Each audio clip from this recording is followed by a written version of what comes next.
Bhagavad Gita chapter 2 श्लोक number 56 56 दुःखेष्वनुद्विग्नमनः सुखेषु विगतस्पृहः वीतरागभयक्रोधः स्थितधीरमुनिरुच्यते।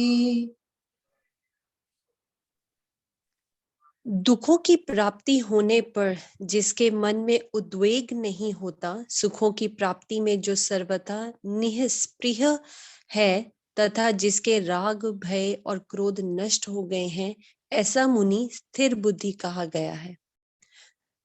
Gita ग्रंथ की विलक्षणता देखें। स्थित प्रज्ञ महापुरुष के जीवन की स्थिति कितने व्यवहारिक शब्दों में, वैसे जीवन में अति उच्च अवस्था का नाम है स्थित प्रज्ञ।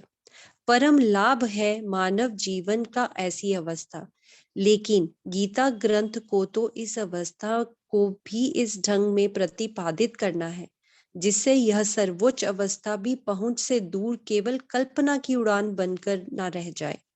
स्थित प्रज्ञ कैसे बोलता है? अर्जुन का सीधा सा दूसरा प्रश्न है स्थित प्रज्ञ के विषय में। बोलना वैसे कर्मेंद्रिय की एक क्रिया है, लेकिन श्री भगवान ने इस प्रश्न का उत्तर भी अवस्था परक दिया है। वैसे भी स्थित प्रज्ञ अपने आप में एक अवस्था का नाम ही है, क्रिया का नहीं। गीता प्रेरणाएं भी क्रिया से अवस्था की ओर निर्देशित करती हैं, क्योंकि क्रिया का संबंध मात्र शरीर से है। अवस्था आंतरिक स्थिति है। शरीर के रहते हुए भीतरी स्थिति का ध्यान दिया जाना आवश्यक है। सुख दुख, हर्ष शोक, बंधन मोक्ष आदि भीतर की स्थिति है, शरीर की क्रिया नहीं। शरीर छूटने पर तो समस्त क्रियाएं साथ ही छूट जाती हैं। तब तो केवल आंतरिक अवस्था से जीव के आगे का निर्णय होता है। आओ गीता के इस तत्व को समझें और गीता प्रेरणाओं के साथ जीवन यात्रा में आगे बढ़ें। यह आवश्यक ही नहीं, अनिवार्य है। जीवन का लाभ इसी में है। स्थित प्रज्ञ कैसे बोलता है? भगवान श्री कृष्ण द्वारा दिए गए उत्तर को अपने जीवन के साथ जोड़कर देखें और समझें। दुखों की प्राप्ति होने पर जिसके मन में उद्वेग नहीं होता और सुख की प्राप्ति पर जो सर्वथा निःस्पृह है, अर्थात दुख आने से उद्विग्नता की भाषा नहीं बोलता और सुख आने पर उसके साथ आसक्ति अथवा अधिक प्राप्ति की भाषा नहीं। प्राय ऐसा होता है जब तनिक सी भी स्थिति प्रतिकूल हुई, मन दुखी हुआ, उद्वेग स्वाभाविक होने लगते हैं। उस उद्वेग में कभी निराशा की भाषा, कभी उत्साहहीनता, कभी कभी शिकवे शिकायत और कई बार तो परमात्मा पर से ही अविश्वास की भाषा वाणी से निकलने लगती है। भगवान ने मेरे साथ ऐसा क्यों किया? अब और किस पर विश्वास किया जाए? जब से यह घटना घटी है, पूजा पाठ, भजन सुमिरन, मंदिर तीर्थ, संत ग्रंथ आदि से भी विश्वास उठ गया है। कुछ करने को मन नहीं करता। आदि आदि शब्द प्राय उस स्थिति में सुनने में आते रहते हैं जब कोई प्रतिकूल घटना अकस्मात घटित होती है तथा दुख का कोई कारण बनता है। संसार में ना चाहते हुए भी दुख का कारण प्राय बन जाता है।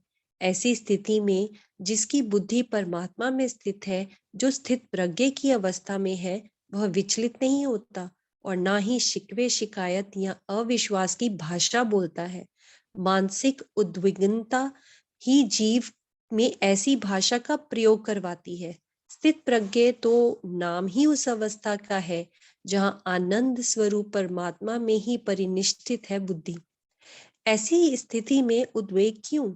विष का प्याला हाथ में है, लेकिन मीरा उद्विग्न नहीं हुई और ना ही कोई शिकवे या अविश्वास की भाषा का प्रयोग ही किया। पूर्ण विश्वास स्पष्ट झलक रहा था उस समय भी मीरा के मुखमंडल और शब्दों में। किसी भी ऐसे महापुरुष का जीवन देखें जिसने ऐसी अवस्था प्राप्त की, उस अवस्था में कोई दुख आ भी गया तो आवाज भीतर से विश्वास की ही निकली, अविश्वास की भाषा का प्रयोग नहीं किया गया। स्थिति किम प्रभाषेत? स्थित प्रज्ञ बोलता कैसे है? अर्जुन के इस प्रश्न और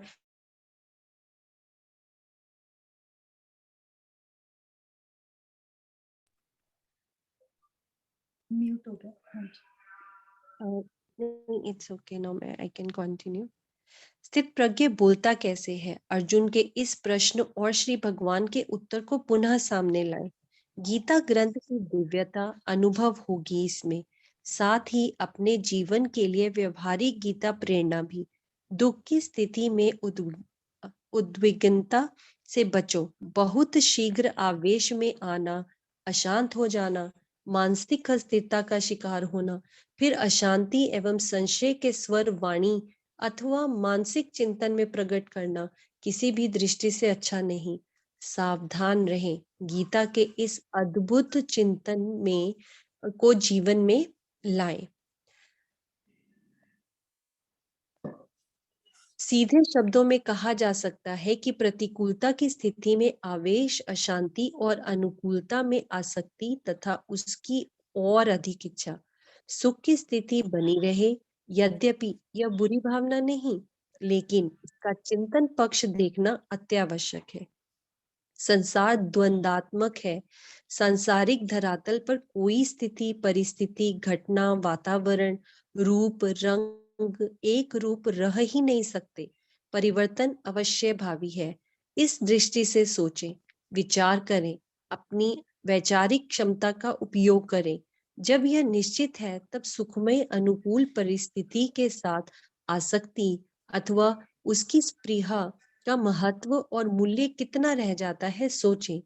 गर्मी अच्छी नहीं लगती, सर्दी में बहुत प्रियता है और इसीलिए उसकी स्पृहा और उसके साथ कुछ आसक्ति भी। लेकिन इस सत्य से मुख तो नहीं मोड़ा जा सकता कि सर्दी को अपनी समयावधि पूर्ण करके जाना है। जब ऐसा होगा तो निश्चित है तब क्या होगा?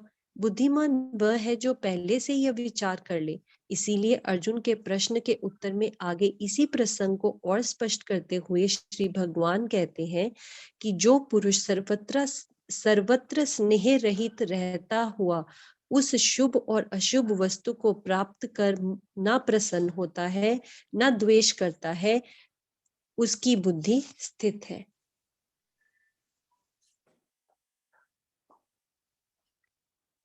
आशु जी, अगले श्लोक का कंटिन्यूशन